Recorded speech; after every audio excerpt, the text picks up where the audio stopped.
শিক্ষা সহজের আজকের পর্বে আলোচনা করছি দশম শ্রেণীর পাঠ্য সৈয়দ আলাওলের লেখা সিন্ধু তীরে কবিতাটির ওপর থেকে কিছু প্রশ্নের উত্তর। এর আগে দুটি পর্বে তোমাদের কাছে এই কবিতার ওপর থেকে বেশ কিছু 3 নম্বরের প্রশ্নের উত্তর আলোচনা করেছিলাম।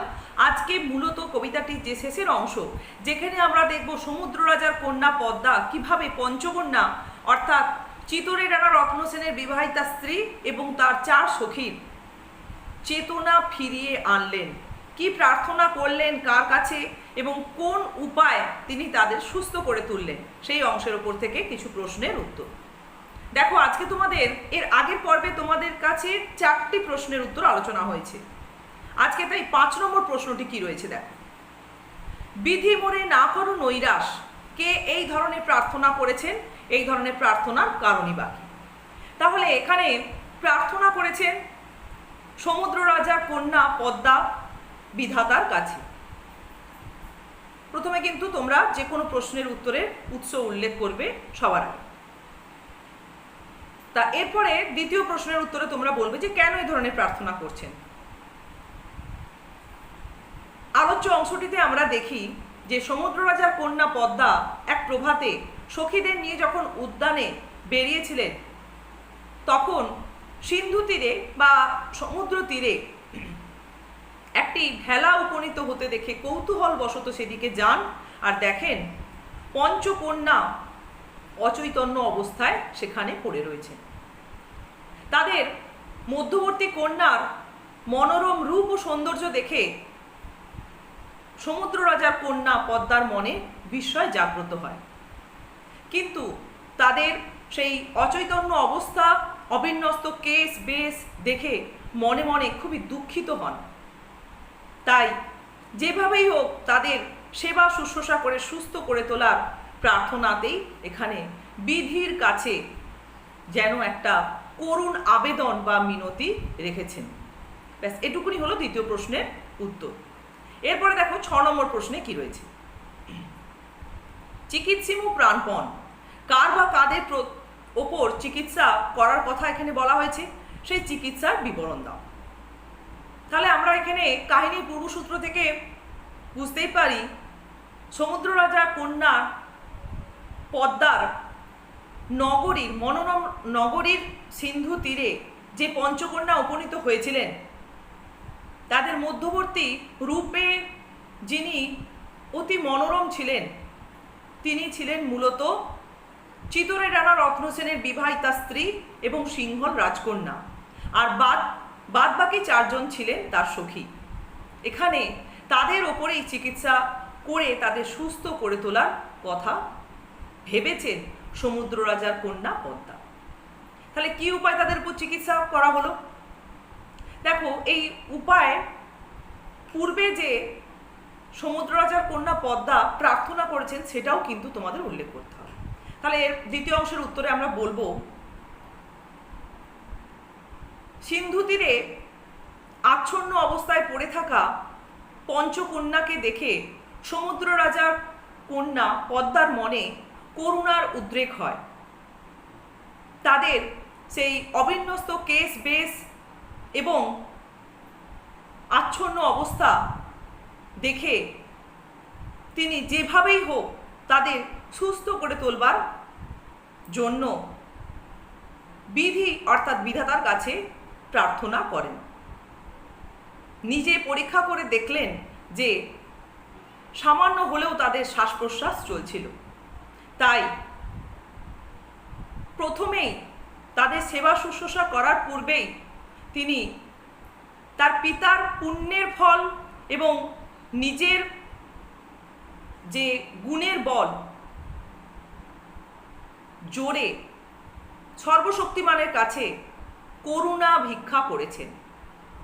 তার পরমুহূর্তেই তার সখীদের তিনি নির্দেশ দিয়েছিলেন তাদের উপযুক্তভাবে সেবা শুশ্রূষা করার জন্য, এবং সেই নির্দেশ অনুসারে সখীরা সেই পঞ্চকন্যাকে উদ্যানে তুলে নিয়ে গিয়ে বসনে আবৃত করে, অর্থাৎ শুষ্ক বসনে আবৃত করে তাদের মাথা ও পায়ের তালু ক্রমশ আগুনে সেঁকতে আরম্ভ করেন। শুধু তাই নয়, আমরা আলোচ্য অংশে দেখি সমুদ্র রাজার কন্যা পদ্মা নিজেও অনেক তন্ত্রমন্ত্র ও মহৌষধ প্রয়োগ করেন এই পঞ্চকন্যার ওপর। এভাবেই প্রবল প্রচেষ্টায় 4 দণ্ড অতিক্রম হতেই দেখা যায় সেই পঞ্চকন্যা তাদের চেতনা ফিরে পান। তাহলে এটা গেল দ্বিতীয় অংশের উত্তর। এরপর তোমরা দেখো আজকে মূলত যে 8 নম্বর প্রশ্নটি দেওয়া হয়েছে, এখানে বলা হচ্ছে যে পঞ্চকন্যা পাইলা চেতন। পঞ্চকন্যাকে, এটা কিন্তু আমরা ঠিক এর আগের যে প্রশ্নটি ছিল কার বা কাদের উপর 6 নম্বর প্রশ্নে চিকিৎসা করার কথা বলা হয়েছে, ঠিক সেই প্রশ্নের উত্তর এবং তারা কিভাবে চেতনা ফিরে পেয়েছিলেন এই প্রশ্নের উত্তরে আমরা কিভাবে তাদের চিকিৎসা করা হয়েছিল বা চিকিৎসার যে বিবরণ দাও সেই উত্তর কিন্তু একেবারে একই। তাহলে এরপর দেখো তোমাদের 7 নম্বর প্রশ্নের উত্তর, কৃপা করো নিরঞ্জন। 7 নম্বর প্রশ্নটি দেখো আগে কি রয়েছে, কৃপা করো নিরঞ্জন বক্তাকে, বক্তার এই ধরনের প্রার্থনার কারণ কি। তা এখানে মূলত আমরা দেখব এক প্রভাতে, উত্তরটা কিন্তু শুরুটা অনেক প্রশ্নের ক্ষেত্রেই একইভাবে হবে। যখনই দেখা যাচ্ছে যে সমুদ্র রাজার কন্যা পদ্মা সেই পঞ্চকন্যার সেবা শুশ্রূষা করছে বা কিভাবে করছে, তাদের সুস্থ করে তুলছে, যতগুলি তোমরা লাইন তুলে এখানে প্রশ্ন পাবে উত্তরটা শুরুটা কিন্তু এভাবেই করতে হবে যে সমুদ্র রাজার কন্যা পদ্মা এক প্রত্যুষে বা এক প্রভাতে সখীদের নিয়ে যখন উদ্যানে বিচরণ করছিলেন, তখনই সমুদ্র তীরে একটি ভেলা দেখে কৌতূহল বশত সেদিকে খুব দ্রুত গমন করেন এবং লক্ষ্য করলেন পঞ্চকন্যা অচৈতন্য অবস্থায় পড়ে রয়েছে। তাদের দেখে মনে মনে বিস্ময় জাগল, কেননা মধ্যবর্তী কন্যাটির রূপ সৌন্দর্য ছিল অতি মনোরম। এরপর মনে হলো চিত্রের পুতলির মতোই যেন তারা একেবারে নির্জীব বা অসাড় হয়ে পড়ে রয়েছে।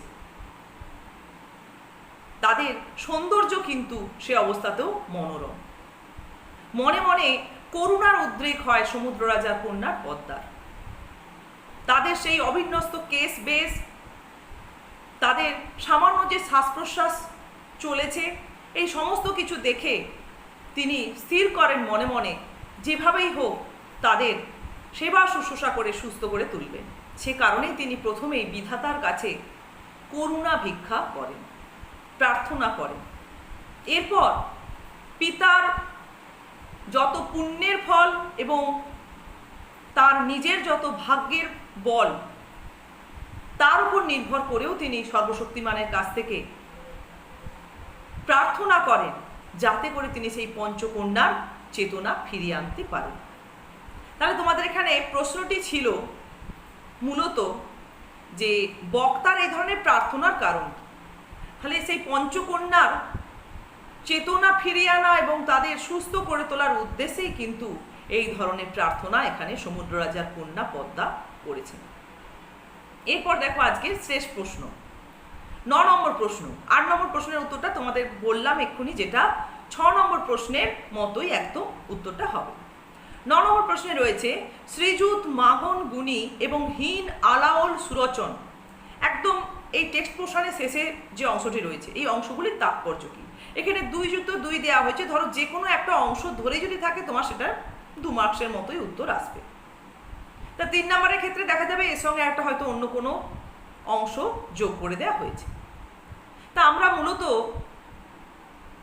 দেখি যে এই সিন্ধু তীরে কাব্যাংশটির রচয়িতা সৈয়দ আলাওল সপ্তদশ শতকের কবি ছিলেন।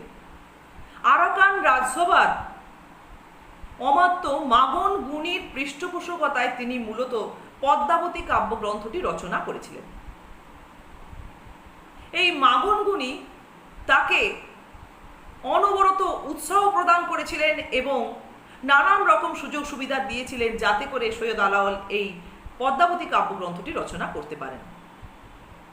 সে বিষয়টি কিন্তু আমরা কাহিনীর এই পাঠ্যাংশটিতেই দেখি স্বীকারোক্তি উল্লেখ করেছেন বা স্বীকারোক্তি রয়েছে সৈয়দ আলাওলের এই পাঠ্যাংশের মধ্যে। মূলত আমরা মধ্যযুগের কবিদের ক্ষেত্রে একটা বৈশিষ্ট্য লক্ষ্য করে থাকি যে তারা যার পৃষ্ঠপোষকতায় বা যার সাহায্যে যাই সাহিত্য রচনা করে থাকুন না কেন, তার স্বীকারোক্তি কিন্তু তারা তাদের রচনার মধ্যে রেখে যান। সেই বৈশিষ্ট্য অনুসারে এবং গুণী ব্যক্তি মাগন ঠাকুরের সাহচর্যে যেহেতু তিনি এত সুন্দর একটি সুরচন অর্থাৎ এত সুন্দর একটি কাব্যগ্রন্থ তিনি সৃষ্টি করতে পেরেছিলেন, তার স্বীকারোক্তি কিন্তু আমরা আলোচ্য পাঠ্যাংশে লক্ষ্য করি। তা এখানে আমরা এই অংশগুলির তাৎপর্য বা উল্লেখ এভাবেই তুলে ধরতে পারি। তা এই গেল তোমাদের কাছে সিন্ধু তীরে কবিতাটির ওপর থেকে 3 নম্বরের প্রশ্নের উত্তর আলোচনা। প্রায় দেখতে গেলে 3টি পর্বে কিন্তু তোমাদের কাছে মোট 9টি প্রশ্নের উত্তর আলোচনা করা হয়েছে। আশা করছি তোমরা এর মধ্য থেকেই কিন্তু নির্বাচনী পরীক্ষার ক্ষেত্রেও 24 সালে যে তোমরা নভেম্বর মাসে যে নির্বাচনী পরীক্ষা দিতে চলেছো সেখানেও কমন পাবে এবং ফাইনাল পরীক্ষার ক্ষেত্রেও কিন্তু এ ধরনেরই প্রশ্ন তোমরা পেতে পারো।